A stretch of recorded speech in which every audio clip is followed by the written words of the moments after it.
Are you a professional pillow fighter? Or a 9-to-5 low-cost time travel agent? Or maybe real estate sales on Mars is your profession? It doesn't matter. Whatever it is you do, however complex or intricate, Monday.com can help you organize, orchestrate, and make it more efficient. Monday.com is the one centralized platform for everything work-related. And with Monday.com, work is just easier. Monday.com, for whatever you run. Go to Monday.com to learn more.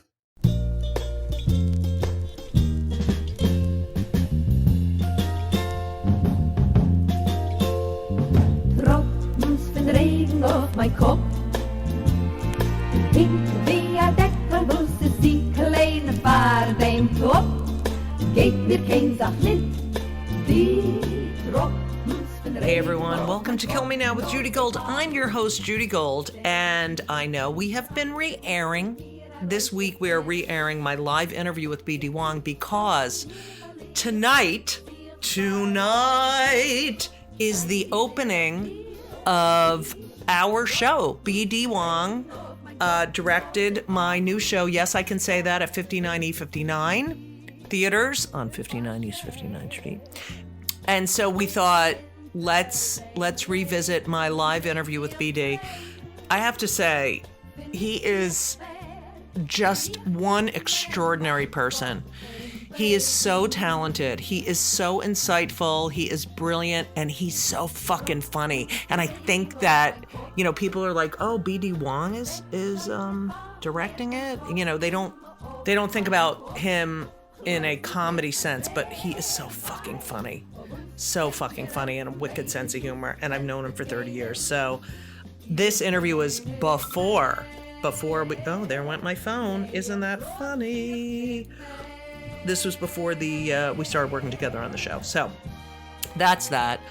I just want to say I'm recording this before any possible indictment of that fucking orange piece of fucking shit.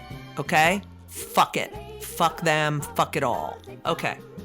So I'm excited, except Trump Tower is literally like 3 blocks from my theater. So if there's going to be protesting, ugh. And by the way, every time I walk by that building, every time, what do? I give it the finger. That's right. And then people stare at me, and then they look across the street and they're like, oh, or they're like, But I just want to say, I am so sick of people going to jail, women going to jail for having an abortion, or being made to carry unviable fetuses to term and risking their own health because of these fucking white male fucking supremacist fuckheads. And it's getting on my fucking nerves. So there's that. There's also the banning of books, which is driving me up a wall. I am so sick of this censorship and the right acting like they're free speech advocates when they shut down anything that makes them look bad, and anything that has to do with critical thinking or people from diverse backgrounds. So fuck you. Fuck all. I'm very angry today. But I'm excited because my show is opening tonight. So if you're in town, please come see it. It is such a great experience. Also, I'm having a talk back with Sandra Bernhardt on Friday, March 24th. There's a few tickets left for that. I have a talk back with BD on March 31st, and I have a talk back with the one and only Mary Trump, and I think that one is in April. It is in April, but I don't know the exact date. I mean, I could look it up. I can actually look it up while I'm on the phone with you. I just said on the phone with you, like we're on the phone. Let's see. I really don't know when. Oh, April 14th. April 14th, Friday night. So there you go. I'm doing a talk back with Mary Trump. The only normal Trump. All right. Well, I want you to sit back and enjoy this. I want everyone to start thinking about how you can stop this fucking madness. And it's by volunteering and voting and speaking up, speaking truth to power. That's what it's all about. So sit back, relax. My conversation, enjoy my conversation with the one and only BD Wong. BD is I just want to say actor, writer, director, author, playwright, librettist, Tony winner, Emmy nominee. I mean, you're fucking everything. I am. You do everything.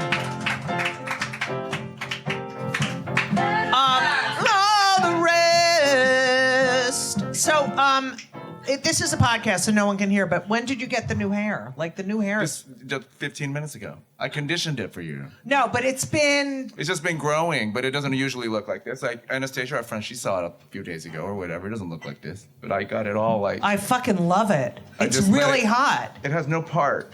You see, it's a secret. But you are a little upset. Like you have to deal with it all the time. I don't like it really. Really, it's because I have to grow it, and it just recently got past the awkward stage where the parts that used to be buzzed on the sides right. grew out past the point where they Right. don't look like they're just like sticking out, and so now it's kind of getting a life of its own. I like it. Thank you. I'm in the awkward stage. Yes. Okay. Anyway, BD, you probably have never listened to my podcast. I have, yeah. You I have? Yeah. I forgot who it was though. Who was it? So I like to, talk about how people grew up because, a lot of people don't talk about, we want to learn about BD, also known as Bradley Darrell Wong. Yeah. So you were Do you know any of it? I know a lot of it. You do? San Francisco. San Francisco. Born and raised. Born and Parents, you're a third generation Chinese American. Yes, very good.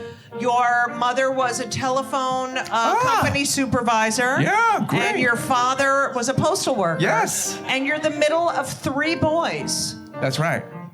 I was a Jan. You're Jan. Yeah. Do you think you're Jan-ish?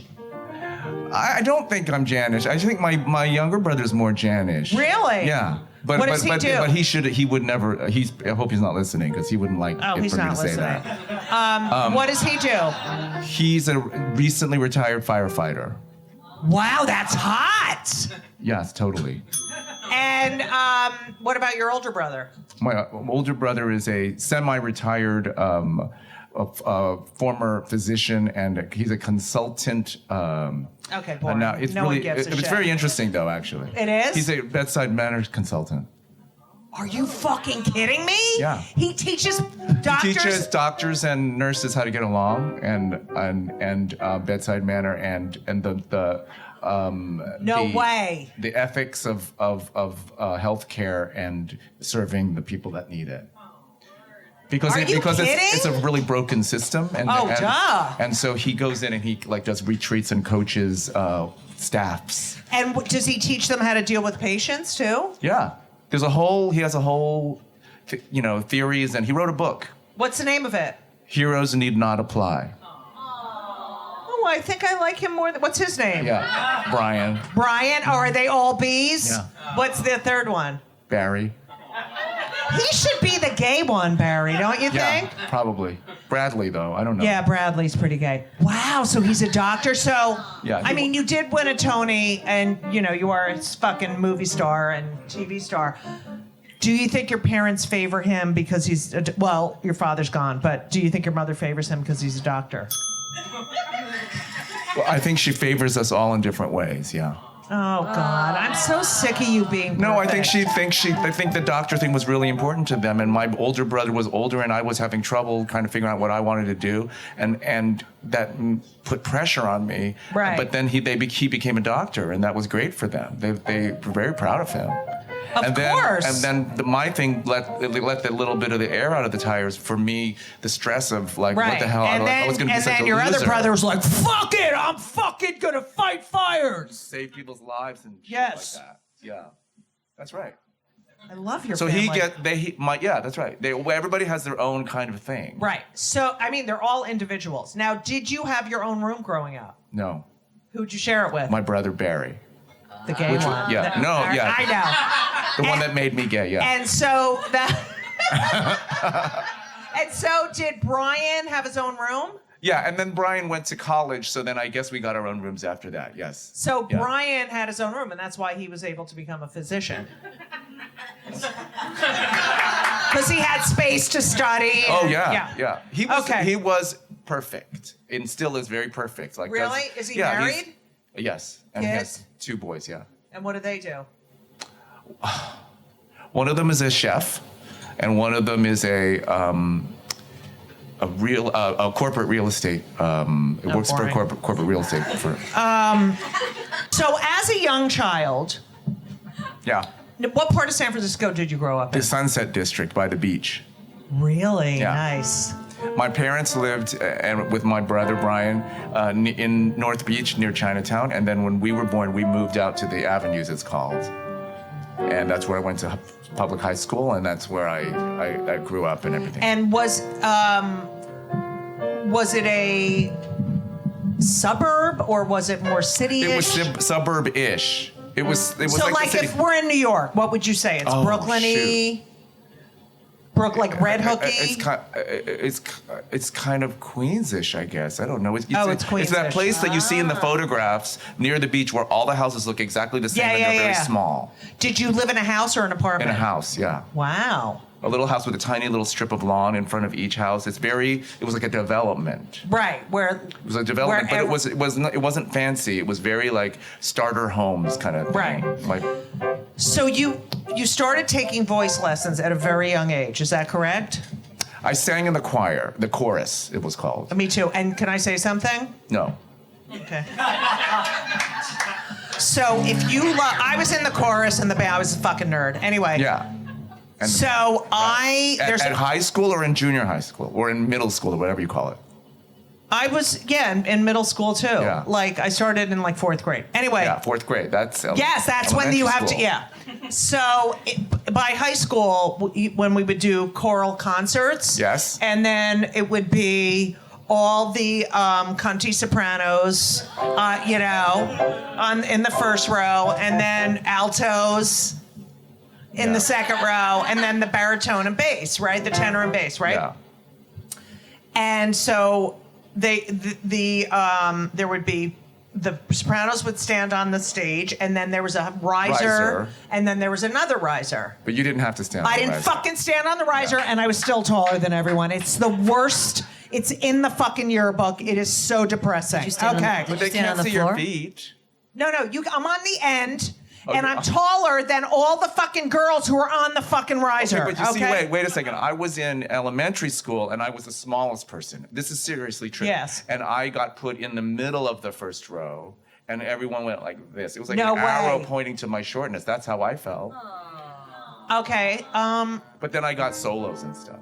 Shut up. Yeah. But we graduated grammar school in size order, and I was the last one to graduate. Isn't that horrible? Not if you were. It would be horrible. If Okay, you I was weren't 6 the biggest feet. one. Okay. Anyway, No, it was seriously terrible for you the whole time. horrible. It was awful. Like you'd wake up and go, And this is another day of like being Yes. the tallest person. I'm and sorry getting about called Bigfoot and Sasquatch. And, Yeah. it was fun. No, Who's that's laughing? terrible. Goddamn motherfucker. You had a teacher in grammar school. I had several teachers. In Okay, shut up. Who was instrumental in your desire to become an actor? No, I had. No, I mean I appreciate this. You're close. No, but you fucking No. Anastasia is look, such a she does fucking way more liar. research than most people do. So Right. she should get credit for that. Yes, thank The- you. The thing is that my real like Mr. Holland kind of teacher was Yes. in high school. My high school drama teacher. But in grammar school, I had a music teacher that Okay. introduced me to music, and then that was the first thing that happened. What's the matter? Now, all right, right. she's right. Yeah. So, were you popular? Like, what was school like? Were you just, because, a lot of people don't know, BD has a very fierce sense of humor, and he's mean.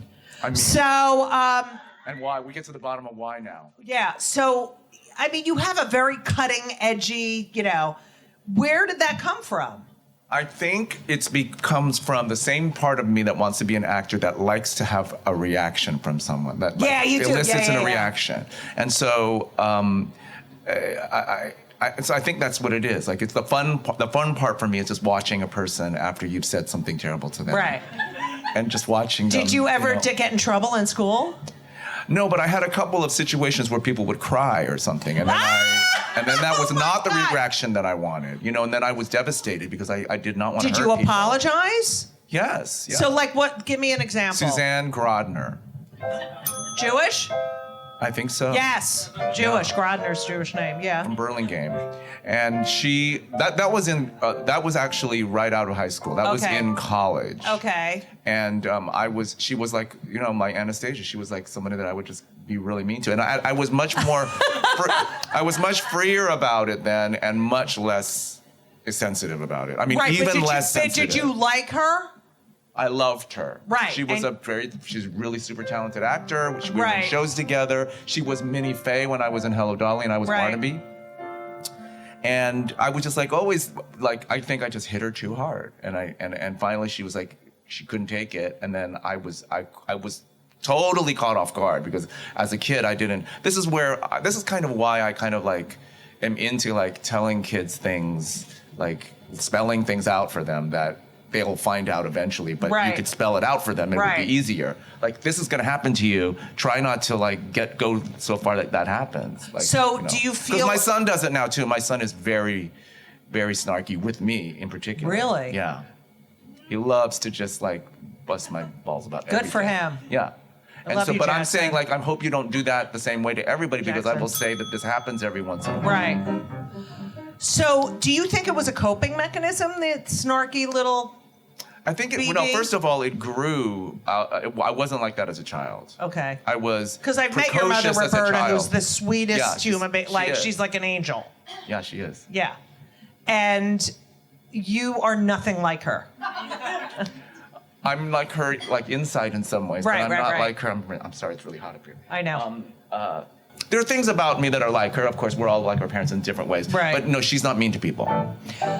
What was your father like? My father was impish.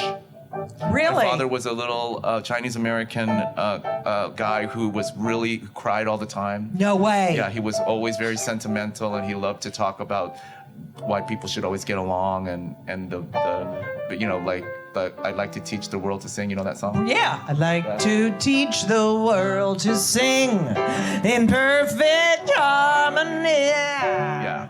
Anyway.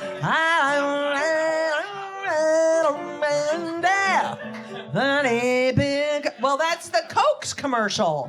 It was a Coke commercial. Yeah.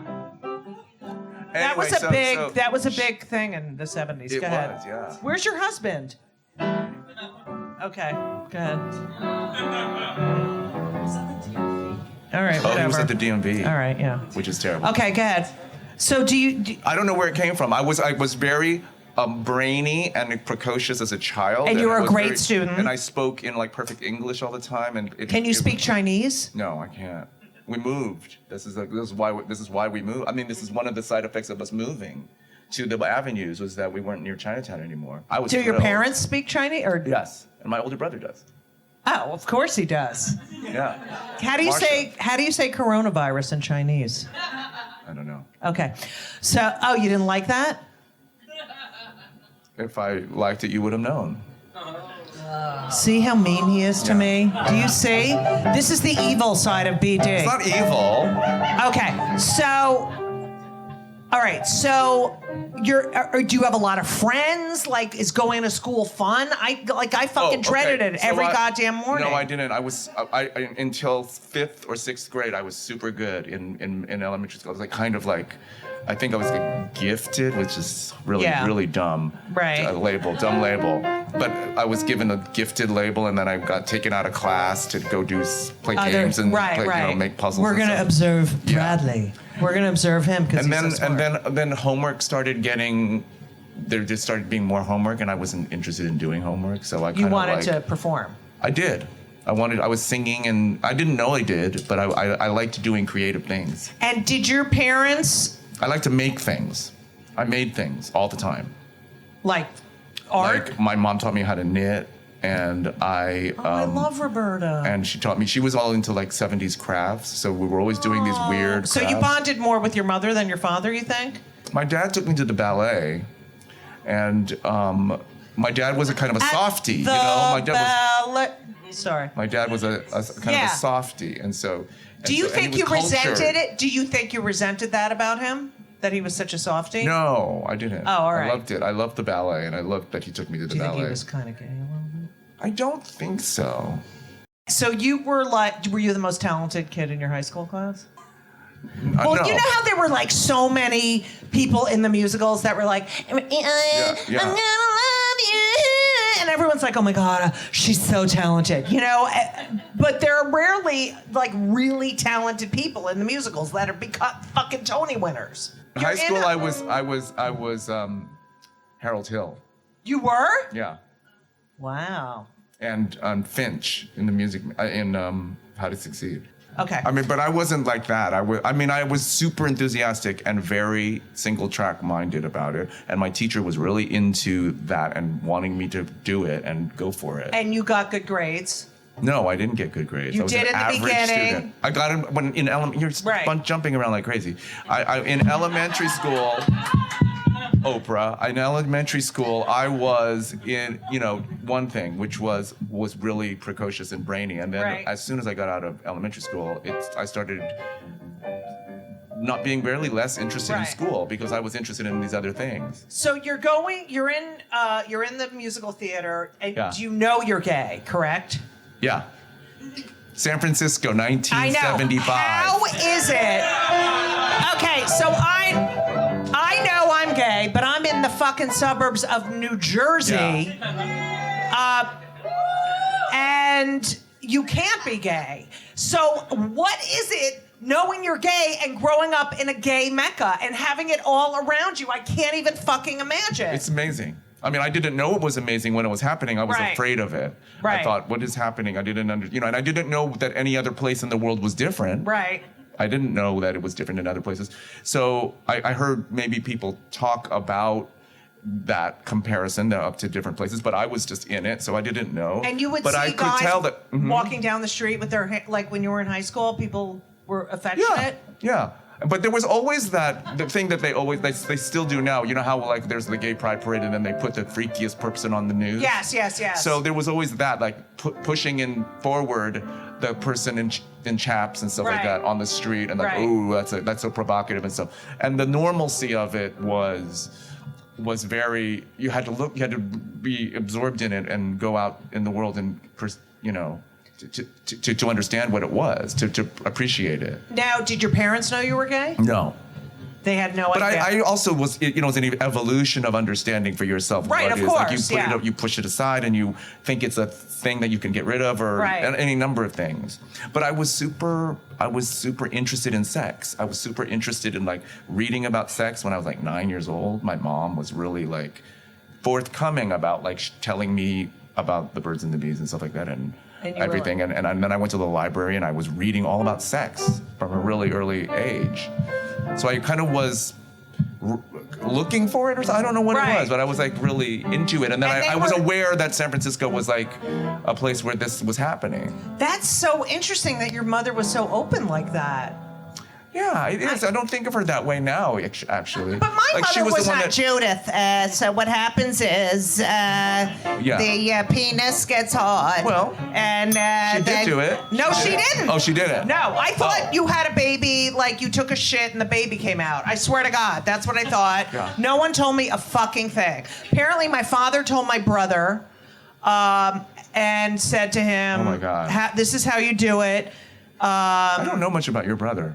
Oh. You don't. My brother. You haven't said that much about your brother. He's a CPA actuary, lives in Arizona. His wife's a dentist, Jewy Jew. Anyway, apparently my sister told me that my father said, you can do it before you get married to him, and said to my sister, you can't do it before you get married. Okay. Well. I know. This is folklore, gold family folklore. So that's great that you, and so you. She wouldn't have told me if I didn't ask her. I was super like inquisitive, and I'm sure it made her uncomfortable. Do you think you miss that oh my God, I'm gay. How am I going to live my life? Like this, I mean, I remember thinking, oh my God, I have to be in the closet for my whole fucking life. I'm never gonna, find love. Do you feel like, and the self-hatred and the shame and do you think you missed that boat because of San Francisco? No, I had my own version of it. It was really, it's such an uncomfortable feeling. Yeah. And yet I was set up for success, I guess, Right. because I lived there. But I felt the same kind of that gnawing feeling of not being normal. Right. And not knowing who you're supposed to tell or not tell and all Right. of that stuff. And then feeling secretive and hiding things or whatever from your parents. I had this stash of Playgirl magazines.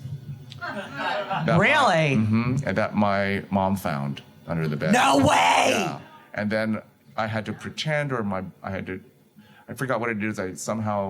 My older brother tried to bail me out or something and pretend like they were his or something, and because he knew it was I was just so scared. What was he gonna say? I want to be a doctor. I'm studying anatomy. I mean just he had because he had a whole subscription to Playboy. Right. So he was like, whatever. And he didn't. I don't remember. It was really traumatic. How old were you? I was probably 13 or something like that. And what'd she say? I found these. There was not much said, as I recall. How do you know this she is all found them? now this is becoming therapy now because No! I never talk about this. How did she know? Yeah. I mean, how do you know she knew? Like, did she say something? I think she was She brought probably it up. like a lot of parents that knew about me. I was knitting and stuff. Right. Right? And in the music. And in musical theater. Right. And so, but for my mom has selective, like a lot of moms, I think, she had selective comprehension about certain Right. things. Like I was with Richie for many years and they thought we were like friends or something. Oh, please. My mother used to go. We would sleep in the go to the room, we close the door, Right. come out. They, when they come to New York and stay Yeah. with us, and then they were like, oh, kind of surprised. When they Right. came My out. mother would come to the apartment. We had Sharon and I had one bedroom that had a day bed Yep. and a desk, and there was always laundry on the day bed. And then there was another. This is before cell phones, kids. And there was the one room with a queen size bed and alarm clocks on each side. See, now people can be in the Yes, closet right. better because there's no alarm clock. So there was an alarm clock on each side, and my mother would come over and walk in the bedroom with the queen size bed and say, "I don't want to kick Sharon out of her room." I'm like, "You're not kicking her out of her room. There's no clock. Hello, and." Yeah. But I guess, really, to analyze it, unless you spell something out, why would somebody Right. go there Oh, for you? please. Well, I mean, Everyone called me Robert when I was a kid. Who did? Me. I said I had I went through a phase where I had to be called Robert or Ringo. I swear to God. You wanted to be called? Yeah, Robert you wanted to be Ringo. called- the name you picked was Robert. And then Ringo too. And then my cousin Elaine still calls me Ringo, I can Ringo. understand. But Robert. She call me. She still calls, and I cut my hair off, and yeah. Really? Yeah. Well, let's talk about that because, do you ever? No, really, because I think about this all the time. Sometimes I wore my mom's dresses and stuff. I used to go home and put on my father's clothes Yes, and right. ties. So then you start thinking at some point, or you look back and you go, well, what is that fluidity Right. within me, and how is there a level that it stops at, or Right. something like that, And that I'm- process of, I'm not trans. Yeah. You don't identify as trans, but then clearly there's some kind of. But there was barometer. something where I had to go home and put on men's clothes. Yeah. I love it, Yeah. Bob. But I knew that was a fucking bad thing to tell you. Yeah. As it was coming out of my mouth, I was like, fuck. So, all right. So you graduate high school and you go to San Francisco State University? Yeah, briefly for 20 minutes. For 20 minutes, and then you decide you're going to move to New York. Yeah, it was a terrible program for me. SFSU. Well, Okay. I had this incredible teacher in high school, and then I went to. What was the teacher's name? Zora Chanis. Yeah. Philadelphia Jew. Oh, I love you, Zora. Is she was gone? great, Is she yeah. gone? Bye, Zora. Thank you. And you moved to New York. And are your parents like, you can't move to New York? No, they. she helped me get them to get behind Zora it. did? Yeah. She was all about the whole thing. She was about convincing me, and then she was about convincing them. So, and then you start working in dinner theater. I did work in some dinner theaters, yeah. Okay, what was that like? Like you're this. Well, it was free food. And you know and at this point you're gay. You're Yeah. in New York, so you're even freer to be gay. Yes, that's true. But it is the middle of the AIDS crisis, correct? Or the beginning? It's right pre. Right. When I moved there, it was right before. So there was like a free period in the first half of the 80s. Right. Yeah. So I came to New York in the early 80s. Right. And that's when it was just, we found a disease. That's when it was coronavirus. There was a few years where there was nothing, like Right. 81, 82, 83. Yeah. And then 83, 84. It started, yeah. Yeah. Like, You're a young gay guy. You moved to New York. Like, I know what that was like because I lived in New York. yeah. As a lesbo with gay male friends, and, going to these parties and thinking, oh, that one doesn't look so good, or I wonder if That party? That person? the person at the party. Okay. Thinking what? They're Yeah, you can't make a connection to them. No, Oh. I'm saying they look sick, Oh, yes. oh, thanks. Okay, I didn't know we I'm were on sorry. that subject. I'm trying to be very I thought you were talking clear. about being a young gay person being social. Okay. No, so you're I'm talking saying about you're- you started to be reach. you're coming- Yeah, that's the mid to late 80s. So what was it like? To me, that's a dawning that occurred in the late 80s where you realized the gravity of the situation. Right. We were constantly going to memorial services. Oh, it was, yeah. And in the business in show business, there was just this incredible frequency. Right. To this, oh my goodness, this is happening in a it's actually really, you're bringing this up on purpose because of coronavirus, right? Because it is a very relative kind of like, they think, there was a time when we thought, oh, well, this can't be that big a deal. And then it became a big deal. And then it became life-changing, life-threatening big deal. And it really informed everyone of our generation. Right. It informs our behavior and our choices and our thoughts.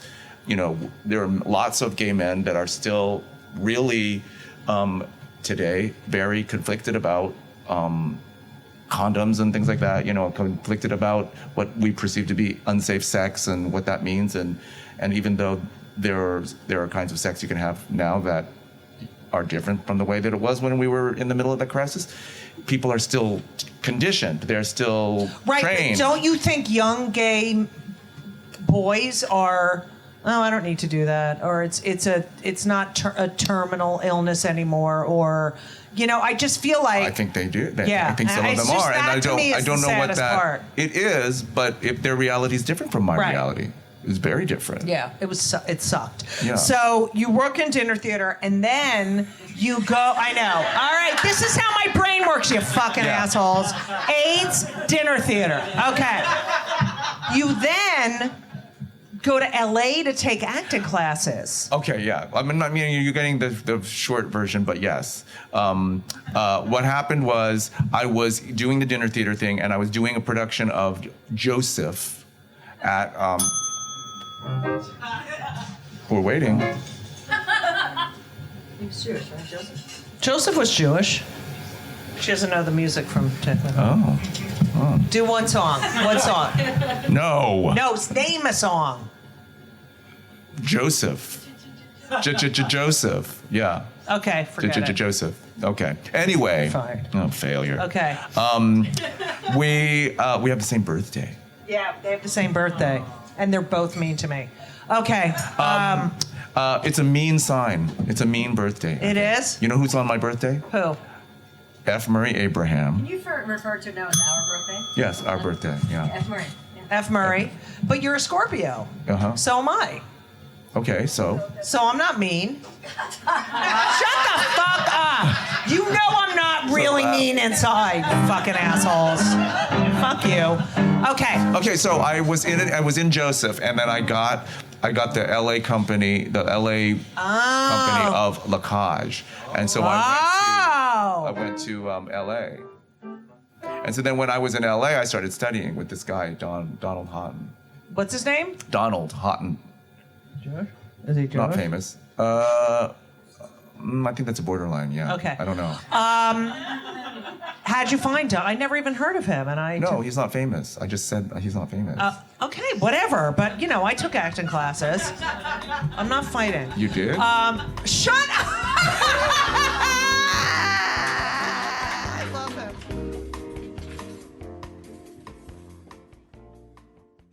This episode is brought to you by Progressive Insurance. Do you ever find yourself playing the budgeting game? Well, with a Name Your Price tool from Progressive, you can find options that fit your budget and potentially lower your bills. Try it at Progressive.com. Progressive Casualty Insurance Company and Affiliates. Price and coverage match limited by state law. Not available in all states.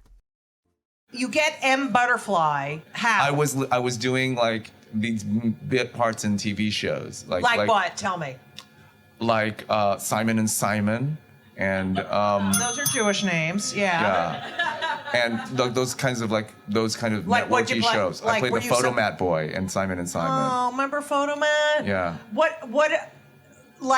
Did you feel like, oh my God, I'm like... Yeah.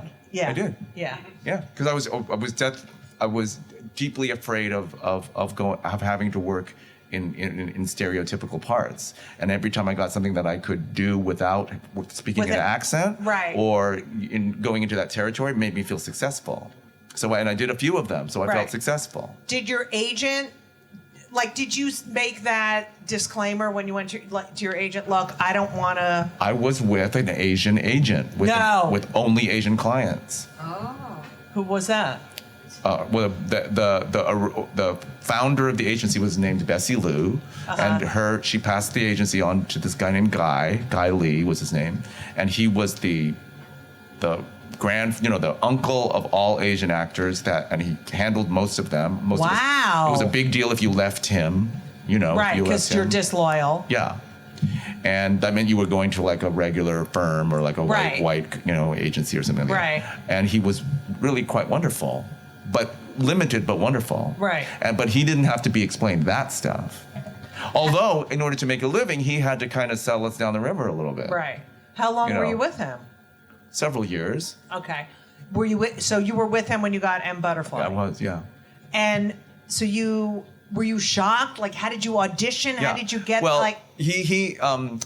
Guy had said, there's this play, and would you like to audition for a play? And I said no, because I was doing the Photomat Boy thing. Right. I was playing either Photomat Boy or I was a Chinatown teenage gang member. Right. Or I was a waiter in a Chinese restaurant or something like that.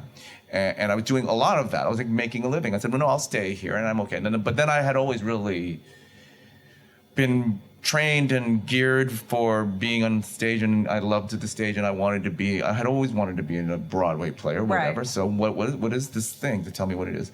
And so he didn't have a lot of information. He got me the script, and the script was a play written by an Asian playwright, and I never had experienced that before. Right. Simultaneously, I was studying with Donald about this whole concept of being a messenger. Like, his whole philosophy was, if you adhere to this idea that you're a messenger, then you don't make selfish choices for yourself as an actor. You don't choose to speak in some fancy accent that isn't appropriate. But you can tell from the script what it's supposed to be, and you should stick to it, and you should pretend like you were the person who wrote it, so that you can kind of convey what it is that they're trying to convey. Right. And I was okay with that in concept, but this finally made me understand, as I read this play, which had an Asian American man's point of view, what that could be like. Like, oh, I could sell this story. This I get. Because you had no representation as a kid growing up on television. I had no representation. Yeah. Zero. Yeah, I didn't, and that was part of the whole trepidation about going into it in the first place, and it made me feel like I was doing a foolish thing, right. And it made me feel like I was doomed, right? Really. So any glimmer of hope that you ran with it. Right. So you had to audition in New York, right? Mm-hmm. So you fly back from LA.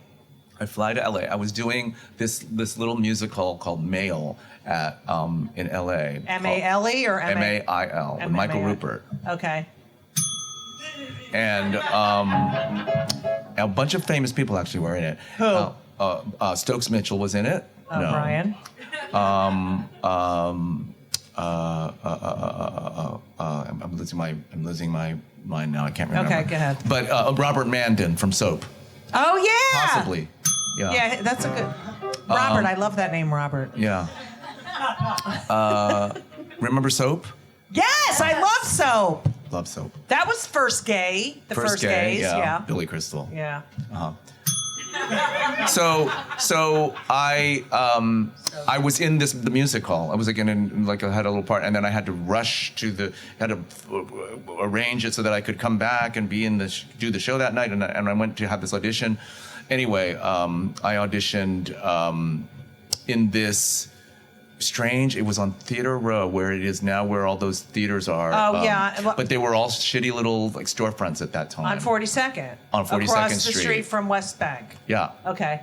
It was the Doug Fairbanks or the whatever, Yeah, but they yeah, had yeah. little. They were not good then. Right. And they were really cold and drafty, and they were really old. And I had this audition, and then I was called back for that afternoon. I was told to go have breakfast with the director, and I was very green about it. I didn't understand what was happening. Isn't that the best? Like when you don't know, because you don't give it any. You're like, oh, this is cool.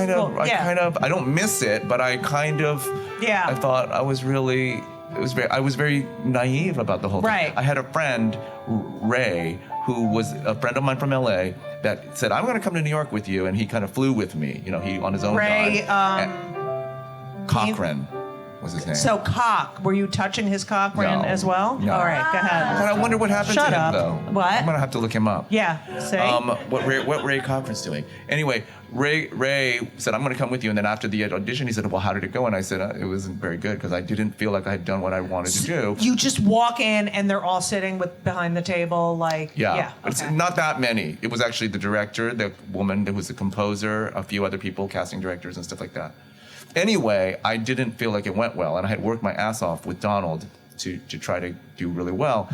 But then Ray said, "Well, what happened?" And I said, "It was not good." And I was really disappointed, and I felt really down. And I was really let down because the whole build-up of getting on a plane is like, did you ever like test for a pilot? Oh, when yeah. You go out, it's terrible. And you're like, oh my God, they really want me. Yeah. Yeah. And then it's over, and then Right. before you know it, it's like jumping off a cliff or something like that. So I was very disappointed it was over, and then I said, and he said he wanted me to come to the hotel and meet him for breakfast.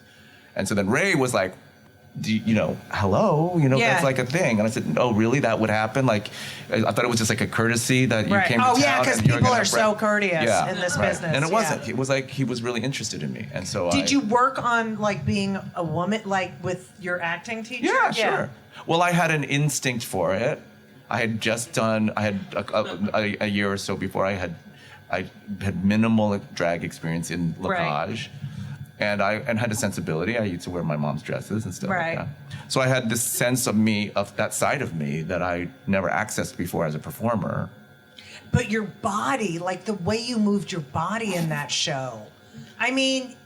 You were so is that when you decided it was not going to be Bradley anymore? It was going to be BD? Because I know you did that so no one would know your gender. No, the Stuart Ostro was the producer, and Stuart Ostro asked Stuart Ostro, God, this and it was like Ostrowitzbergstein before that. Yeah, go ahead. At Ellis Island. Yeah. Yeah. He asked me if we could somehow disguise my name. Oh. And I said, "Oh, okay, I'd be fine with that." And my dad's nickname was BD when he was young, and so I was happy doing that because it was my dad's nickname. And then it never got. I was going to put it back afterwards. I was going to change it back because I thought, well, I'll just go back to it after the show's over. But then it took off. Yeah. So you have no idea how big this show is going to be, but you're with John Lithgow. In fact, it was very dicey, and it almost didn't come in. Right. And I was with John Lithgow, who was a big star at that time. Right. Even. And opening night, do your parents come? Well, first of all, we tried out in Washington, D.C. Okay. Now, not to belabor the whole story, but it was interesting because the show almost tanked. Right. Like they lost $1 million. Somebody pulled out in the middle of it. They weren't sure if it was working. And I felt this really strong sense of pressure because I thought if it doesn't work, it's because of me. And how old are you? You're like 27. 7. Okay. And then I remember one thing that happened was that Guy told me as we were getting ready for rehearsal that they want to put a clause in your contract that you'll agree to a nude scene. And I was really like very alarmed by this. This is way before like alarming like Me Too or anything. We didn't know anything about harassment or anything. And I was very like put on guard. And then I said, I don't think I want to do that. What is that about? They said, well, actually, David's rewritten the play. And he's rewritten the final scene with the nude scene in it. I said, oh, okay, so send me the scene. And I read the scene and I said, oh, okay, this makes sense. I will do this. And to make a long story short, the director, John Dexter, who was notoriously mean, like really mean, not like my kind of mean, promised me we'll stage the scene so that you're really comfortable and everyone will leave the room and then we'll do it towards in tech or whatever so that you can feel comfortable about how you're going to position your body because you're not standing there like fully frontal nudity. It's all kind of staged properly. Maybe it's not like you're going to hide anything, but you're not going to cover up, and you're not going to. And no one's going to see. It has to look exactly right. And so I thought it was really great. And we were doing the first preview of the show in the middle of the show when that scene came. I thought we didn't do that. We never did it. I was always just thinking how I would do it and doing it the way I thought I would do it. And I never really dropped trow until that performance. Wow, in front of the audience. Yeah, I don't know how we got through the whole tech without it. Because it was like tech, it's just tech, don't really do it. And so I never really did it. And then we were there in a matinee with a bunch of like 600 old white hair ladies. Jews, no doubt. Yes. Bridge Club, DC. Mahjong. I'm sure my mother was there. The moment came, and I had these purple silk boxer shorts with pennies weighted in them, and I opened the snaps of the fly, and I let go, and they just fell down, and there was a big drum, like a big kind of musical cue that stopped, and the show completely stopped for like 5 minutes with people screaming. Like screaming like what? Like a baseball game, like a someone hit a grand slam or something. It was like they just were, they couldn't. I'm actually not sure why any individual person was screaming. I just heard screaming. I can't tell you why, right? All I can tell is like a baseball game. Because they thought you were a woman the whole time. It is kind of right. Why, yeah. Well, also women. We know it's not because it was huge. No, I mean women. I'm kidding. Shut up. You're not. No one's on my side tonight. No, I'm kidding. Like, no, I'm sure it's because they were like, oh my, because we're so fucking great. Yeah, but also they were looking at my ass, and that makes them scream. They see an ass all of a sudden where there was not before. Did John Lithgow? So he's upstage and I'm downstage and my back is to the audience and he's up on this thing and we're just looking at each other for 5 minutes, like just going like this. And he has to act. I don't have to act. Right. They can't see my face. So he can't start until they stop screaming. Yeah, then he goes on with the play, and so that is the moment, actually, after an investor pulling out and all of this stuff. That is the moment when they knew the play would work, and that we were coming in. This is the moment. Anastasia was in it, Jekyll and Hyde. Wow, that's fascinating. So the first preview, did you notice anything different from John? What do you mean different? Because he had. Well, it was electric. Like it was like the scene then from that went on. The big meaty scene is after that moment, and then that whole scene played like amazingly, and then we knew that there was something to the whole concept of it. Okay. And it was a great relief. Now. Then we came to New York, and then there was an opening. Yeah. Okay. How was that? It was incredible because my mom and dad and we rode horses in Central Park, and like we went the carriage thing and all that. And I put them in a room in the Plaza, which was still a Plaza hotel. Oh my God, you're such a good son. Well, we just went we did the whole. What about Brian and Barry? Did they come? Brian and Barry. Brian couldn't come. Barry and Doris came. Aww. And it was wonderful. So you won the most awards, theater awards, for that part that anyone has ever won for a Broadway role. I suppose if I put it in my bio, then I'm bragging about it, and then when you say it like that, I have to accept it. That Yes, is what I would say. accept it. It was, No one has won that many awards for a role since. I mean, that is fucking unbelievable. So, you're at the Tonys, okay? All right, first of all, the earring that you were wearing, I wanted to kill you. You wore an earring. yeah. And I was like, oh my God, if I wore an earring, he would totally fucking make fun of me. You wore an earring. You had brown glasses. I brown watched this glasses. whole thing the other night. Okay. I- Did you have any idea that you were going to win? No, yes, no, no. You know, like I was pushing it away. I was pushing all like signs and signals away from me.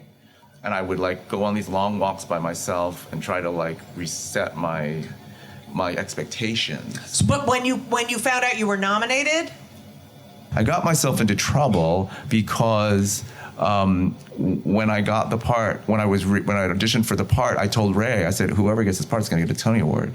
I said, there's no question about it. Right. It's like such a fucking great part. And then I got the part and I was like, oh fuck, I should never have said that. and then I desperately did not want to be disappointed. And I to this day, I am the same way about expectations about opening nights or reviews, or I don't read Right. reviews and stuff like that. Because I feel that it's so separate from the actual work that you're doing. right? So it tends to fuck things up. Right. If I've read a review, I've learned my lesson. Then every time I get to the point they talk about, yeah. all you do is think about that. Yeah. So you're sitting there and they say BD Wong, and Yeah. you're 27 years old. Yeah, which seems old to me now when I think about 21-year-old people and stuff like that, Oh right? my God! What did? But I was, Did your heart? Because you ran up to the stage. my Yeah. date was Brian, my brother, Oh. who couldn't come to opening night. Okay. So this was the payback for that. Okay. And he was a leveler. He was really there because I was saying, we're going to have a good time. We're not going to talk about it that much. It's not that big a deal if I don't win. It should actually be the expectation that we don't win, right? Okay, all right, okay, fine. Are you good with that? And he was like, yes, absolutely. And then I see him every once in a while, like, apparently like praying or like, I'm thinking, oh, you're ruining this. So, but anyway, they call. I don't remember. I just remember running and going. I don't want to. I just. But remember. you didn't pull out a piece of paper or anything. No, and I went on for like what feels like 20 minutes. No, it was short. I remember it being interminable.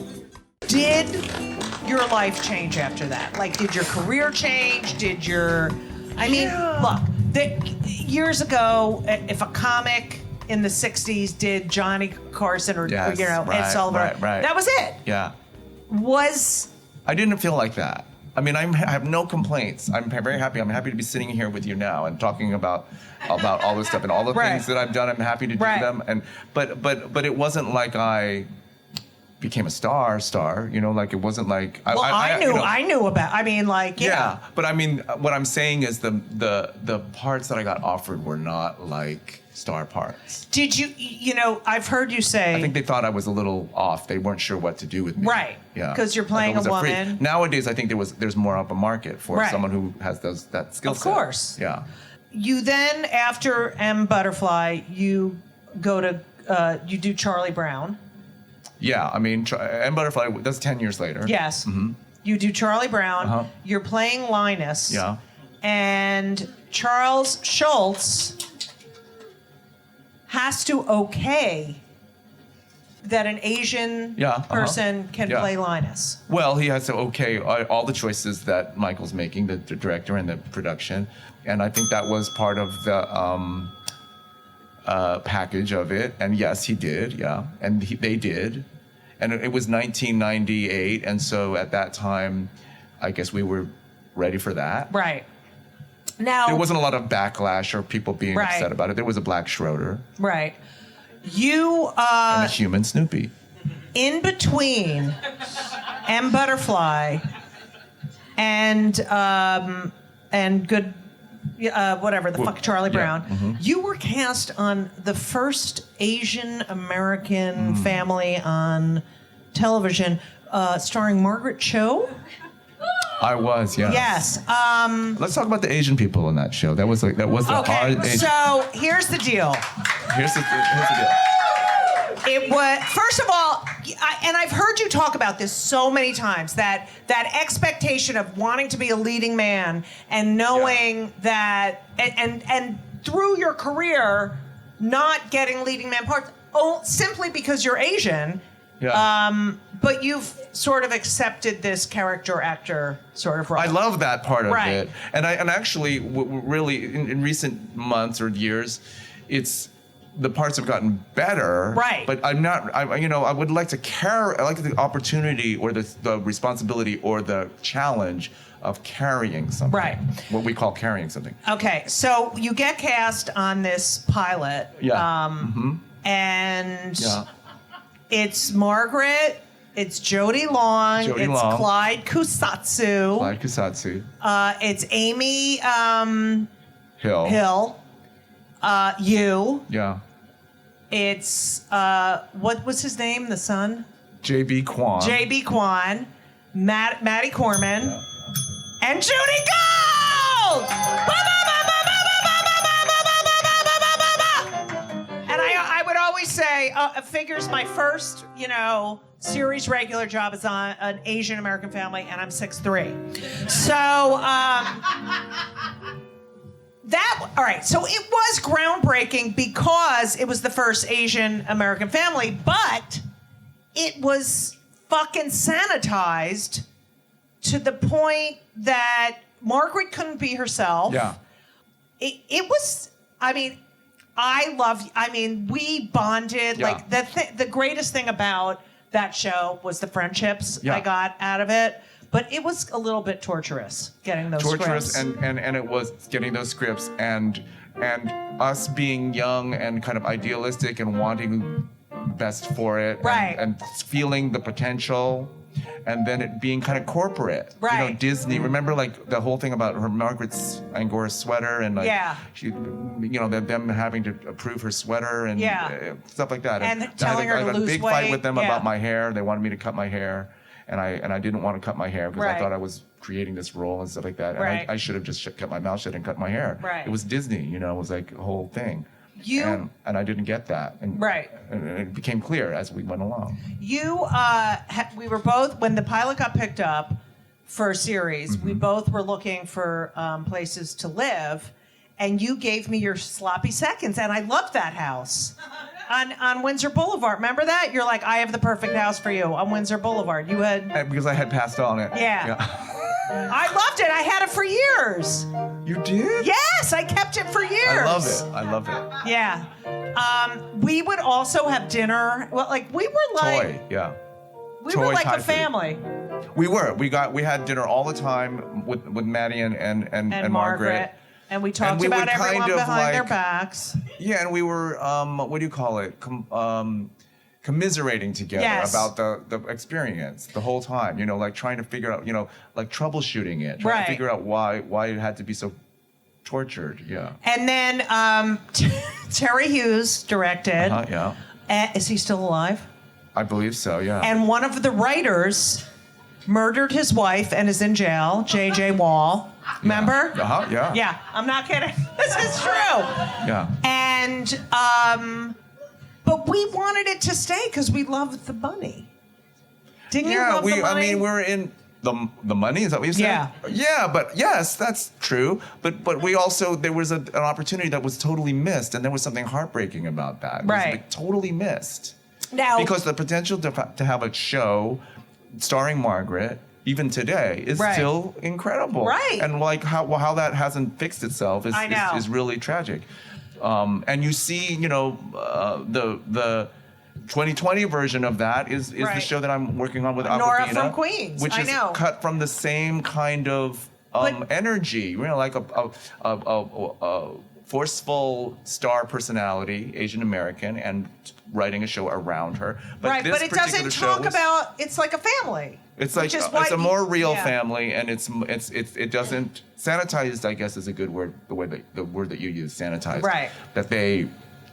To be super honest, it was a white version Yes. of an Asian family. Right. It was. There was maybe one Asian writer, but there was not a lot of Asian energy creating it the way there is with Nora's show. Right.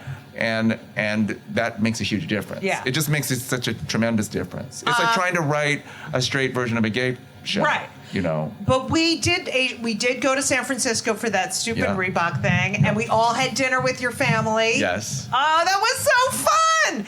And oh my God, I feel We were oh like my riding God, in yeah. a limousine, and Yeah. Reeboks was giving us free sneakers, and we thought we were just We like. just thought we were the fucking Yeah. greatest thing. Yeah. You were with Richie at this point. Yeah. How did you meet Richie? And I met Richie when I was in M Butterfly. And he became your manager, He became my agent. Yeah. your agent. Yeah. And then you married him. No, I never married him. Well, you know what I mean, not Oh. marry. Oh, Well, yeah, I mean, can't now say that there's a anymore. difference. Yeah, Yeah. okay, whatever, Mr. Perfect. So that show. I'm saying that because I'm actually married to somebody that's now. right, I know. So, you that was a know, fun wedding. you wanna- Anyway, so the show ends. Well, the best episode, of course, was when I walked around naked. Yeah, it was. And It was. some camera guy was like, ugh, and I got him fired. I Hard? don't think he got fired. I Oh. just was like, I have to be naked, and he's making me feel uncomfortable. Right, but you weren't naked. No, I had a flesh-colored bodysuit on, but I was skinny then. I was like, I can't, and I thought I was fat. Anyway, and then we got canceled. Yeah. But did you get canceled? Oh, No. I got phased out. You got phased They out. started concentrating on Margaret and her friends. Friends, right. And I guess I wasn't cool enough to be your friend. But then they wanted to make it Friends. Then she moved in with Amy, her grandmother. Right. Which Oh, is- yeah, that's right. They kept Amy. Yeah. And because Amy got a lot of laughs. Yeah. And then, and we were all fucking thrown to the curb. The main thing that I remember is that we had really good times and that we worked really hard and that we had great expectations and that we just kind of watched it kind of fizzle out. Gary Jacobs. Thank you. together, yeah. So, And we learned a lot of lessons, I think. I think I have a perspective on it that I didn't have before about how to create a situation that would really work and that authenticity and that bringing people together that can help someone's vision, like Margaret's vision, Right. come to fruition is absolutely essential. Right. And that we were hungry enough and our self-esteem was low enough back then to go, oh, well, thank you so much. Thank you for Right, this right. opportunity. However you want to do it is great, but we're just happy to be in it.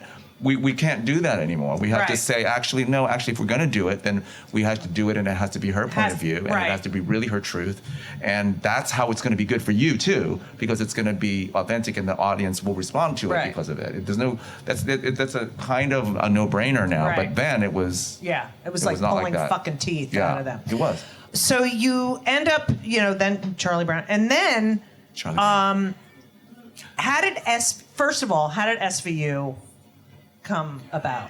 SVU came about because I had done 6 seasons of Oz on HBO. Now, Oz, you played a priest. I did, yeah. You played a Catholic priest, Yeah. which you said you kind of liked because I did, it wasn't Asian specific. No, it wasn't. And you were sick of being doctors. I was and then totally sick of being doctors. I heard I read somewhere that you hate lab coats when you go to a When you go to the fitting fitting. and you see the lab coat there, your heart breaks right. a little bit. Yeah. So you don't go into Kiehl's, is that correct? Well, I don't have to wear the lab coat at Kiehl's.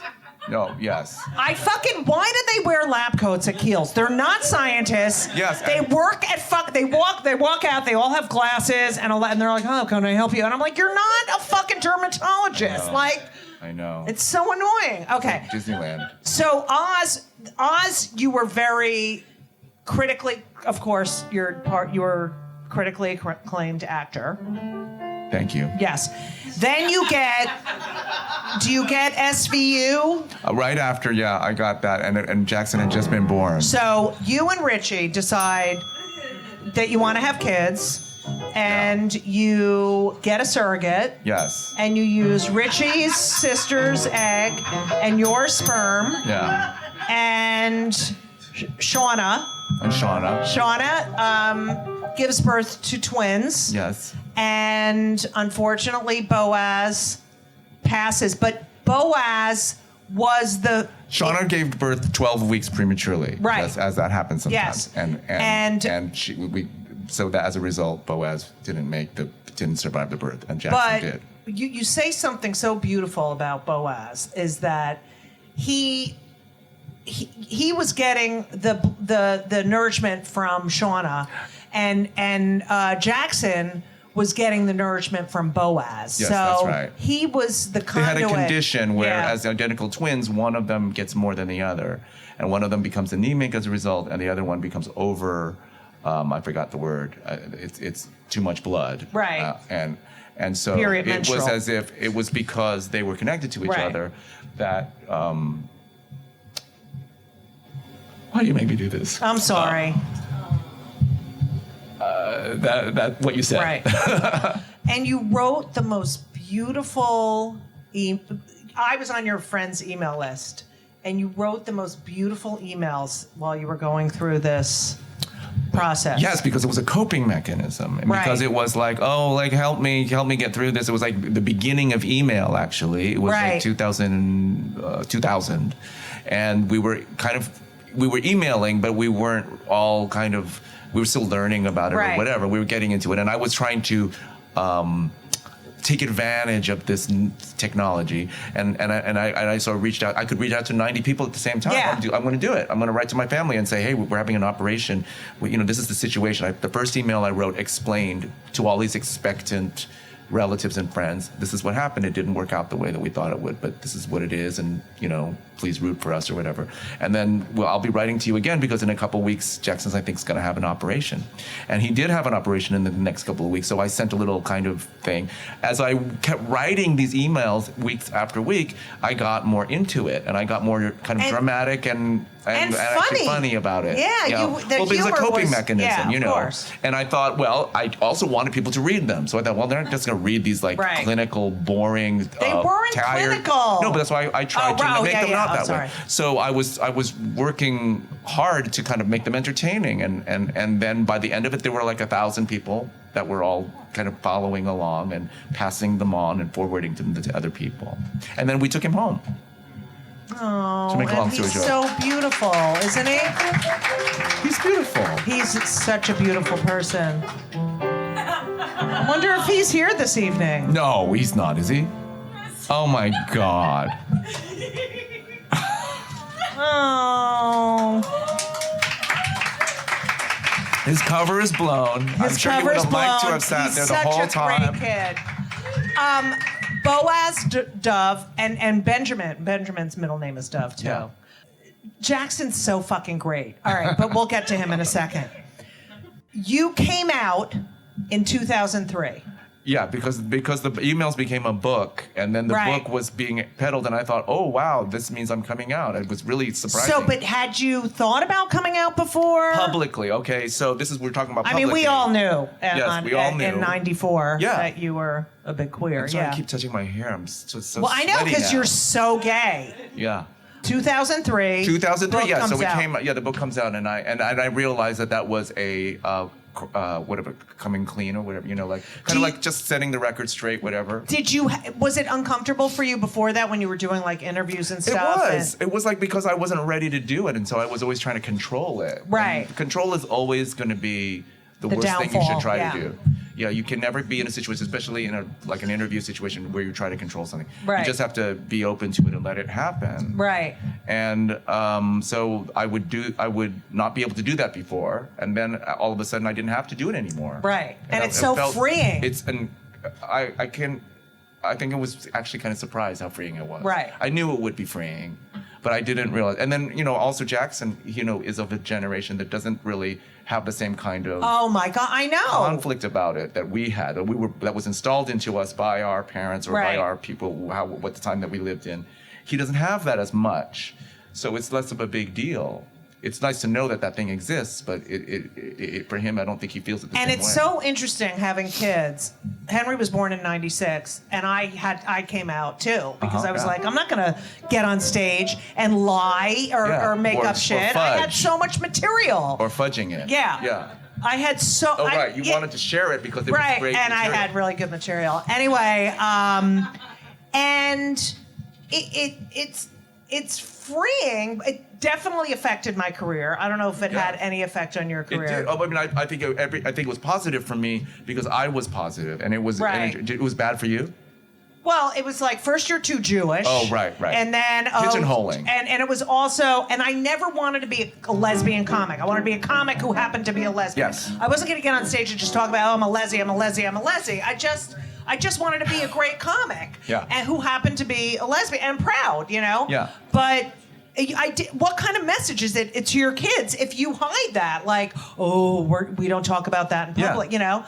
That's right. And having these kids like Jackson and Henry and Ben, where it's like, you know, them as young kids saying, "Wait, why can't you get married?" You know, like I don't understand. Like they literally had no idea why we were different than other families. Yeah, and have to explain to them the concept of the discrimination or the pain when they don't feel it themselves. It's not really swirling around them. And that they have to come out as well. They have to come out every day. Yeah. Like, no, my father's not tall. I don't even know how tall. My father's like the size of a sperm. But, so you come out in 2003. You get SVU. Do you know when you, starting SVU, you have a child, and you know, that this show is... Going to be on for 25 years? Yeah. No. Yeah. No. I mean, I came in the second season of it. Yeah. No, I didn't. I mean, I took the job because I didn't want to leave him. I didn't want to leave town because I didn't like going to LA, which I don't really like anyway. Same. And I wanted to, and I got a contract. You know, like a contract to be in a show that's shot in New York. I mean, it was the luckiest thing ever. Were you like, oh my God, pinching yourself? Yes, like, I was. I didn't realize that, fast forward a few years later, that I'd be kind of bored later. And rightly, I mean, you know, understandably so. And I don't mean to complain about it because it was the best thing that ever happened to me. And it afforded me exposure, and everything that came with it was fantastic. But you never, well, that's the, you know, the point is you never know anything. You don't know M Butterfly, whatever. You don't know what's going to happen. Your life can change in 10 minutes. Yeah. You have no idea. Yeah. Wow. So you're on it for 11 years. I'm on it for 11 years. You know what was so great? You know, Henry was addicted to SVU, like, which... He was. Like, always. Did you let him watch it when he was little? Oh my God, he would watch it. He started like in middle school, and then he started saying, like, we would have fights, and he'd be like, "That's false." I'm like, "No, Henry, no one talks like that in a fight." Or he'd be like, "I'm calling the children, blah blah blah." You know, Child services, yeah, right. So he would always like, and then. He didn't want me to talk about, when he was in junior high, he didn't want me to talk about him in my act. He's like, "I'm getting a cease and desist." I'm like, "Oh my God, shut the fuck up." And one time, actually, I was doing Love, Loss, and What I Wore. And I was with Melissa Joan Hart. And Henry's like, "Oh my God, she's in the best episode of SVU. She's so good. She's so good." So I go to rehearsal. Know her by name or face?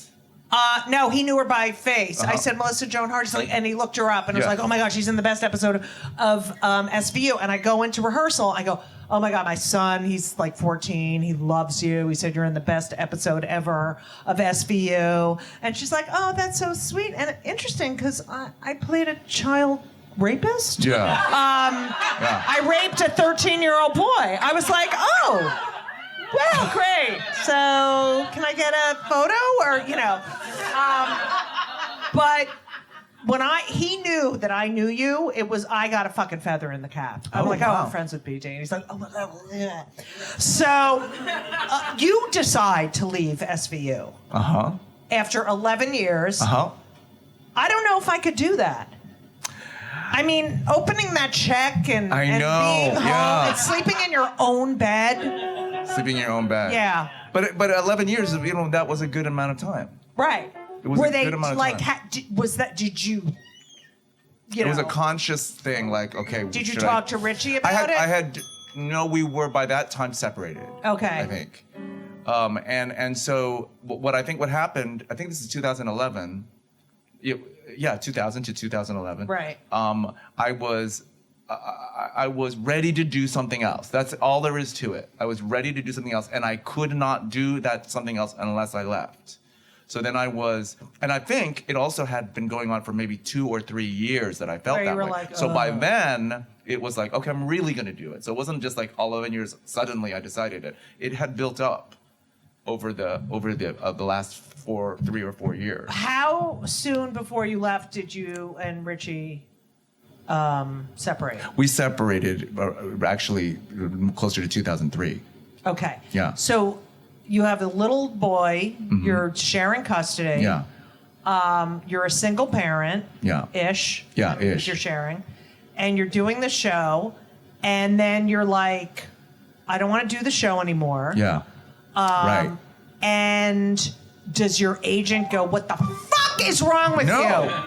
No, my manager actually. Yeah. Your manager. I said, I'm really ready to do this, and can we get something else? Do you think we can get something else, or what do you think? And they supported me. Wow. Do you think behind your back? Well, they had. You're right, though. I mean, they're like this. They don't want to let go. Yeah, don't they're wanna always let go. like, you sure? Yeah, because it's going to be really hard, but blah, blah, blah. Yeah. And we know why they are. And because it's they're all counting because them. my 10% isn't Yeah. coming in. Yeah. Yeah. But they were great. I think that me being unhappy was really a big part of it. I said, I just don't want to, I just think it's time. And I think subconsciously I knew that the work that I had done prior to that was far more interesting. Like it was soul satisfying. Right, you were, yeah. I was what I have now described as a character actor. Like I feel like I'm more of a character actor. Right. And I'm more myself when I'm trying to do something kind of wild, something different. And this was very And standard. you've done like Father of the Bride Yeah. and done other movies. How did you meet Reichert? I met Reichert at a I say it better than you do. You say Reichert? Reichert, and I say Reichert. Is Because that I'm a what you Jew. said? Okay, well, And if you ask Reichert, he would say, oh, Judy says it correctly. yes, he would. Yeah. He likes you very much. I love him. He's so, first of all, he's smart and he's hot. Okay, so go ahead. True, all true. All right, where'd you meet him? At a party. You know, not really the most interesting thing. Oh, boring? Yeah. And did you know right away? No. I thought this isn't really Gonna happen. my thing. Yeah. Yeah. And then we just ended up. It just turned out to be one of those things where I wanted to be with that. I wanted to hang out with that person more. My body, my whole. You're physically, yeah. I just felt I want that works for me, whatever that is, the Right. energy, and I wanted to have it again and again, and then I kept going back to have more dates, and it went on for the better part of like a year and a half where we didn't take ourselves seriously at all. Like he was into it and I was into it, but we never would say anything serious about it at all. Right. And then who proposed to who? I proposed. Controlling.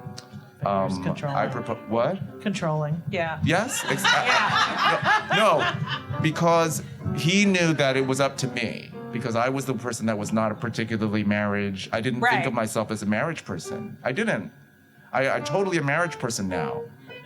But I thought, can we just kind of just keep doing what we're doing? Right. It's really great. So when Richie ends up marrying Jordan Roth, Yes.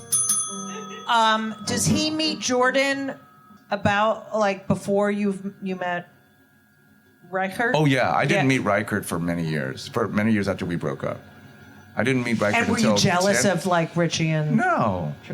You're too mature. I can't take it. Jackson had a nanny named Eugenia, who was a wonderful older woman from Bolivia, and she couldn't believe that I didn't eschew Jordan. She just Really? Yeah, she said I would just scratch his eyes out. She said. And I thought that was amusing, really, Right. because I had no inclination to scratch Jordan's eyes out. Did your professional relationship with Richie and when your relationship It ended? kind of evolved. Okay. And then Richie stopped being an agent, actually, kind of retired from being an agent. Now, so you did Jurassic Park. Jurassic Park is huge. I mean, you're like a fucking major character in a fucking Yeah, but I wasn't in the blockbuster. beginning. Not in the beginning, but Yeah. you did that. You did that with that character, don't you think? Well, what happened, to be quite honest, was that they left this character completely unattended in the first movie. He didn't die. Nothing happened to him. Right. He wasn't even explained. And then years and years later, Colin Trevorrow was taken on the role of trying to revive the franchise and write a proper sequel to the original movie. Where there were two other movies, Right. but they're not really sequels to that movie. And so he, in doing that, had to kind of like look to see who wasn't dead. You know, kind of had to Right. look, kind of revive whatever there was to revive, and that was the only character that had any kind of legs to it. You are fucking so lucky. I'm lucky. Yeah. You know you're lucky. Oh yeah, I do. Yeah. You. That was the luckiest thing ever. Did But you, it was partly because of. There was partly a racial thing, I think. You know, like they didn't care about the Asian guy. Right. They were not that into him. They didn't think he had legs to him or Right. wasn't. You know. So I was like, you know, it's kind of the right. It kind of made itself right as far as I'm concerned. I heard you did Pippin and left your computer on top of the car. Is that correct? Now we're getting into. Yeah. Now we're getting into questions that came from the audience. Clearly. I love that song. That's Pearly, not Pippin. I know. Okay, that's not Pippin. Yeah, but I love that song. Pearly. I got love. I wouldn't have been in Pearly for lots of reasons. No, it's everything has its season. Yes, very good. I was in the Bay Street production of Pippin in 2008. And you left your computer on top of your car. And I left my computer on top of the car, and I had Eugenia and Jackson and Anastasia were in the car, and then I drove away. And Anastasia said, "Honey, I think something came off the car." And then we drove back, and there was a shattered computer on the highway. Oh, that's great. That I used for. Did you curse? Oh yeah, I was so stressed out. It was like that kind of single parent kind of stress. Like fuck. Yeah. Yeah. It's like trying to get somewhere How did or you meet Anastasia? doing Pippin. Is that where you met? Yeah, we did. Oh, I Yeah. love Anastasia Barsley, ladies and gentlemen. Anastasia.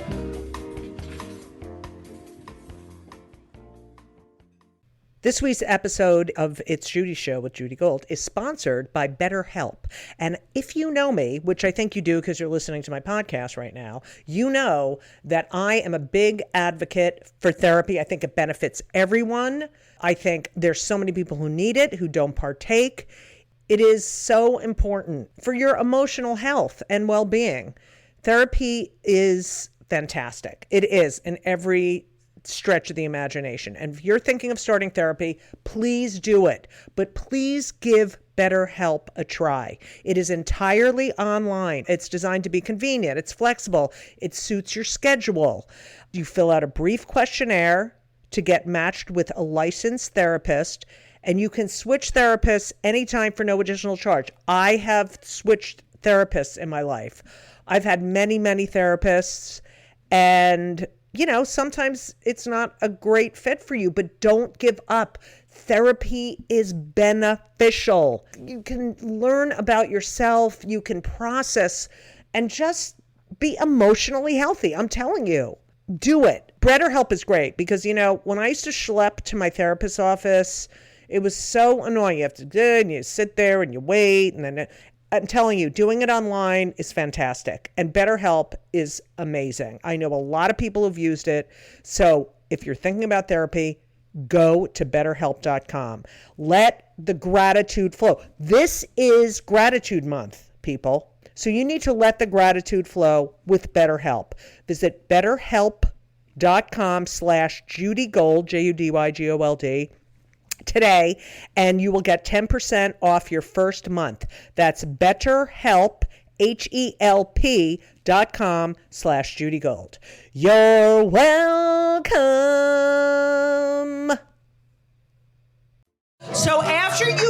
leave SVU, do you have a little lull? I had a lull. Yeah. And I that had a was lull. the first Couldn't get hired. time. Couldn't Get hired. Yeah. Had a lull. First time in your fucking career. I think so, yeah. Yeah. How was that? Like 2 years, the whole like I'm going to LA for pilot season. Oh, thing, please, I can't. and all that. Like 2 or 2.5 years or something like that. And Like I couldn't get it. Like they didn't know where they could. Yeah. I couldn't. I wasn't me. I didn't know who I was really as an actor. I really didn't. I didn't know this then, but now I figured out. Oh, well, first of all, I wasn't eligible for those character parts anymore. I kind of totally proceduralized myself. Right. And I was only thought, and then there was just no interest in it, I guess, or whatever. And then I got a job on that show, Awake. Right. You know, and it was like after having said I will not play a doctor or a therapist again, I got the part of a therapist. So in those 2.5 years, did you ever say to yourself, "Oh my God, I should never have left SVU"? No. Wow, I didn't. really? No, I would have been wouldn't. like, "You fucking asshole!" Can't believe you left All American No, Girl. I think I always felt from the very beginning, from the beginning of all of this. So you never you never questioned yourself? No, because I always thought you just wait. You just have to just wait. You have to keep going at it and just. And you never got depressed or like I want to quit or I'm going to go. No, get I never thought I would quit. I started writing and I wanted to write more. Right. And continuing to write, and writing is really important to me. And it was a good time for me to be able to start doing that. Well, that's what happens when you're on a fucking show for 11 years and don't have to worry about like you know. Right. That's right. Fucking jerk. Yeah. You ended up going back to do a guest spot on SVU. Yeah, twice. And can you tell us a little story about getting into the makeup chair? Oh, gosh. Okay. Okay, so I left. This is really good. Thank This you is such a good story. Well, no, I mean, don't say. All right, why sorry, do you it's do not that good. It's a boring story. It's boring. Terrible it's boring. story. But the point of the story is that I left SVU 2011, maybe 2012 or 13. They have me back, and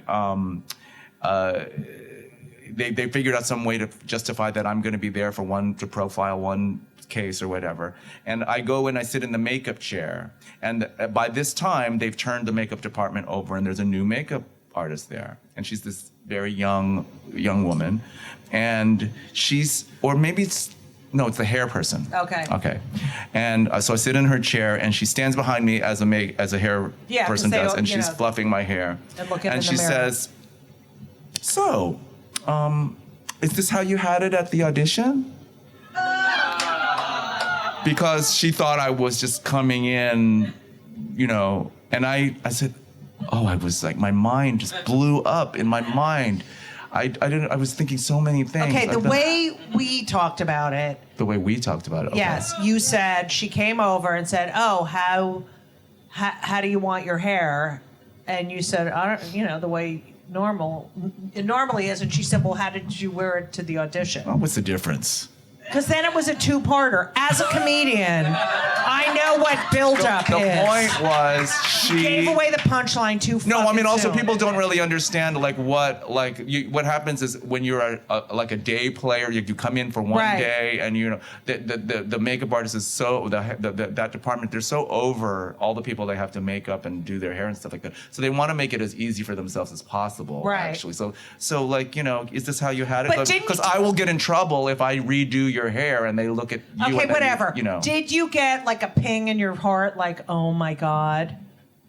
Yeah, because it was within the 2.5 years of not working. Yeah. I was pretty happy not being on the show anymore, so it was okay with me. I just thought it was amazing. I was amazed by it. Are you? I hadn't gone that long. Right. Are you friends with any of the people on SVU? Stephanie March. Really? Uh-huh. What about Mariska? I'm friendly with her, but I don't see her as much as I see Stephanie. Do you remember there was a forensic gynecologist on? And you were so mean to her? You were a gynecologist? Yes, I was a forensic gynecologist. And you were so mean. You were like saying, you were so hard. But I mean, thank God you were there. Because my character was mean. We're skeptical too. No, you were being an asshole. You're like, go walk over there. But wait, I I never told you this. I got this. I went in, and it was all medical. It was like, oh, she went in. The fetal tissue of the matter, right? And so, I remember my agent was at Buchwald. I was with Buchwald, and I went in and read for it. And later that afternoon, the agent calls me and is like, "You got the part of the gynecologist. How appropriate!" Because I apparently know a lot about vaginas since I'm a lesbian. Can you? Appropriate. It's so appropriate for you. Yeah, that's what she said. Isn't that great? A lesbian playing a guy. All right, whatever. I get it. Yeah, that got about as much fucking reaction as the how'd you wear it to the audition. So, you're happily married. I am. You have an amazing son at NYU. He's okay. Oh, he's so fucking great. He's truly great. You went to Richie's wedding. Yes. He went to your wedding. Yes. I mean, it's like you're like lesbians. Well, isn't that? I mean, you share a child. You I want to know. kind of, I know, but there's so many people who break up and it's like, fuck you, you fucking asshole. And I guess there are. We don't have that. On The Daily Show, you mentioned that you're grateful. Did I? Yeah, you Yeah. said grateful, and then you said you hate saying that you're grateful because it is the most annoying hashtag grateful. Yeah. That was why I hesitated. That's the only reason why I Right. hesitated. I didn't hesitate because I wasn't grateful or because I didn't want people to know. I just think it kind of comes out a little cliche, Right. and then you're that person that is kind of blindly saying it. So I wanted to say it with a kind of, I don't know, a disclaimer or Right. something like that. Because you work all the fucking time. Like, I don't think Anastasia. Isn't it like? It is, Annoying. yeah. Yeah. Should I tell the audience about the three of us? Well, yes, but yes and no. Okay. So we have a group text, and I swear to God, They met through group text. we met through Okay, group text. BD and I were texting, and you added. I added. Yeah, it was, And then and I had never met Anastasia, and now it's like they're like my family. I swear to God, they have gotten me through so many nights on the road where I'm like, I can't take it anymore. Because we're both up really late at Yeah. night, so she's in But you some go to crazy sleep place early. of the country. But do you realize what an anomaly like that? No one works as like you work all the time. You just wrote the libretto and book for Mr. Holland's Opus. Yes, I did. Is that coming to Broadway? You always, dream and Okay, fantasize is it about going it, to but a it's not. theater near you? It's coming to the Oakland Playhouse in Maine in Oh! August. Yeah, That's great. I want to come. yeah. Maine. Who'd they go for? Biden? Yes. Yeah. Can you believe a fucking old white man is going to be? I can't take it anymore. How, are we going to get into that? No. Okay. So, do you realize it's annoying? It really is annoying. I annoy myself. Okay, does that help you? No, you don't. No, but I work really hard. Okay, I'm I don't work constantly- hard. I'm not out at the fucking clubs every night. Well, I don't know. Everyone works hard. Who said that? But I don't mean that. I just mean. I don't mean that you don't work hard. I mean that I you have some sort of mojo. no. You have like a divine something. Because you're such a great person. That was annoying that I had to say that.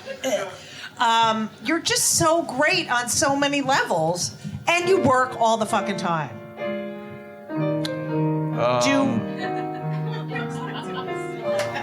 What do I say? I mean, what do you? Thanks. Okay. Thank you. So Thanks. my podcast is called Kill Me Now because I basically wake up and that's the first thing out of my mouth because I fucking hate everyone. Now, I ask 2 questions of all my guests. Oh, wow. Okay, number 1, I suffer from depression, anxiety, I have ADHD, I'm like mental.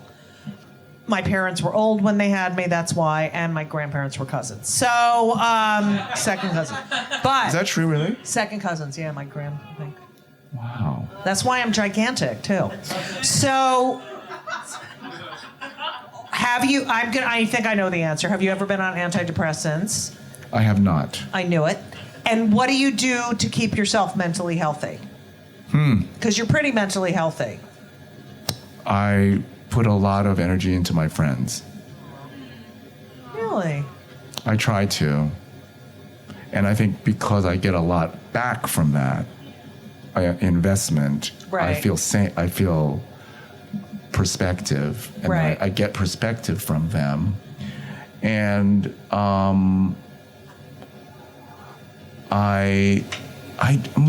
boy, mentally healthy.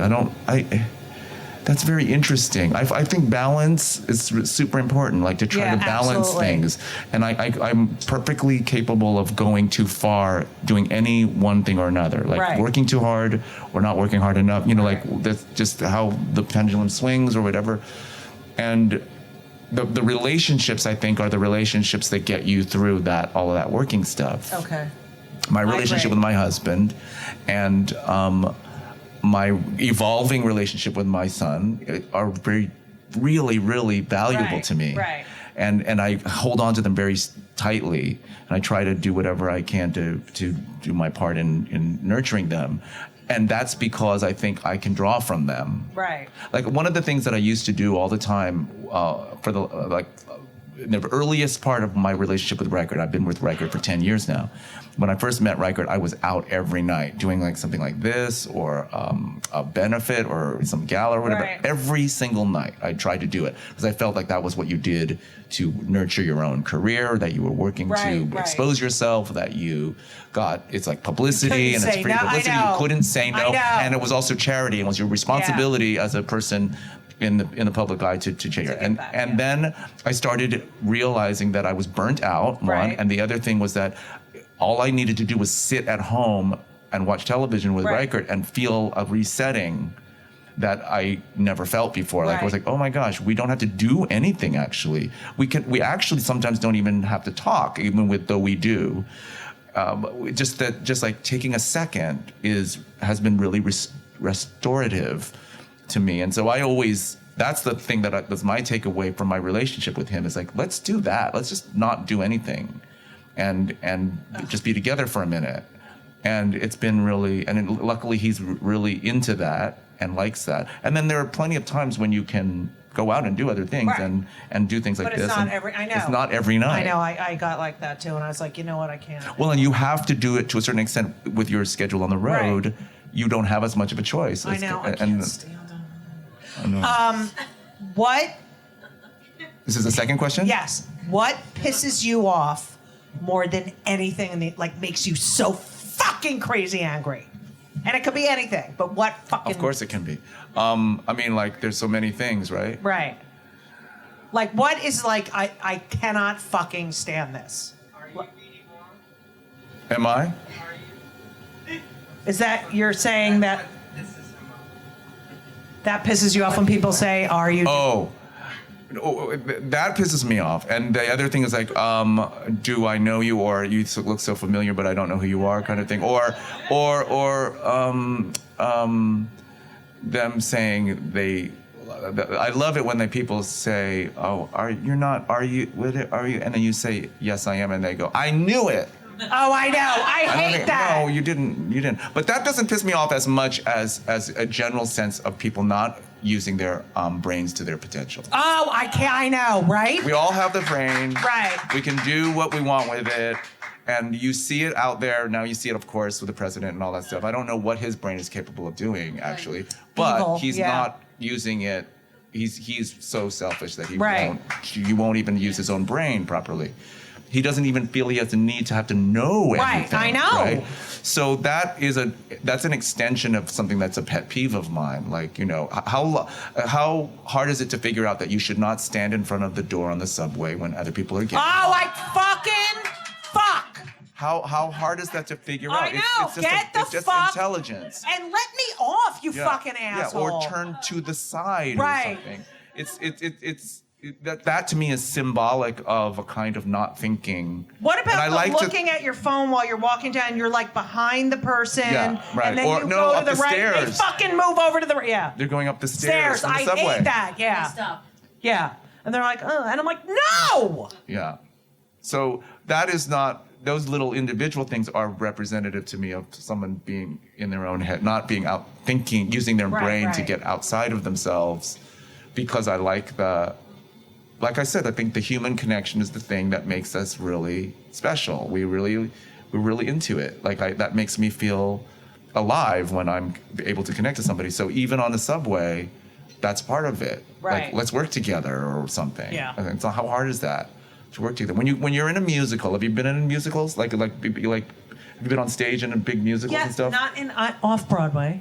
Well, no, I mean, I was in Disaster, the musical, you and were? not in the Broadway Oh, one, okay. the off Broadway, and No, but- Clinton the musical. Okay, no, so what I mean is, the one thing that I strongly believe is that people learn a lot about spatial awareness Right. and things like that from being in musicals, right? So I wish for everyone Should have to be in a musical. to ride the subway. That's what I Oh think. yeah, You know, it's very logical of the way that you egress and enter something. right.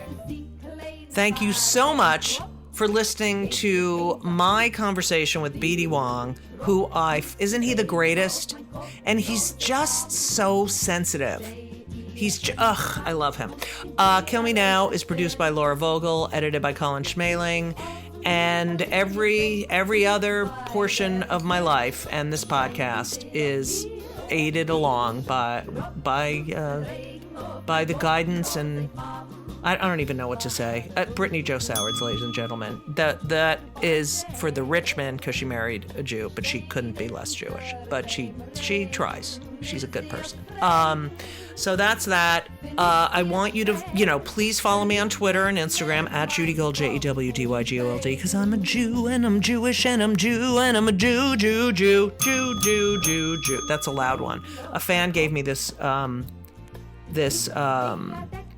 bell, and it's very loud, but it's pink and it has a smiley face on it, and I fucking love it. I don't use my other bell anymore. So thank you to that person who I think their name began with a C, but I can't remember. If you're still listening, I just want you to say, I fucking love you. I love you for listening to the end. I love it. Also, please buy my book. Yes, I can say that. And please subscribe to this podcast. Subscribe and leave a review. And then I can keep doing it. But we have some changes coming up, and I think you're going to like them. And I hope you're enjoying these re-airs because I love them. I love them. And, people miss episodes, so it's a good way to catch up. And that's about it. I'm excited about spring.